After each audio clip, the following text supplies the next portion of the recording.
Koristamise eesmärk on puhtus. Oluline on planeerida tööde järjekord nii, et mustus eemaldatakse ja ei toimuks pindade uuesti määrimist. Aseptiline tööviis koristuses tähendab, et liigutakse puhtamalt pinnalt mustemale. Liikudes ühelt pinnalt teisele, pööratakse lapile uus puhas pool. Koristussuund on ülevalt alla või tagant ette. Aseptilise tööviisi puhul keskendutakse mustuse kokkukorjamisele. Näiteks, laua pühkimise puhul pühitakse võimalusel suunaga tagant ettepoole, nii ei kanta mustust puhastatud alale. Näiteks trepi pühkimisel alustatakse ülevalt ja liigutakse alla.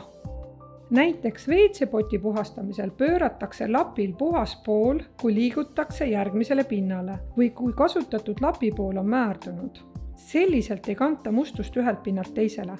Pühkimise hea põhimõte on üks pind, üks pool, üks suund. Puhastamisel on oluline vältida topelttöö tegemist, näiteks kraanikausi puhastamisel nõudepesuharjaga. Esimesena puhastatakse pinnad, kus kasutatakse märga meetodit ja harja. Seejärel pühitakse lapiga kraanikauss ja selle ümbrus, kuhu lendavad pritsmed.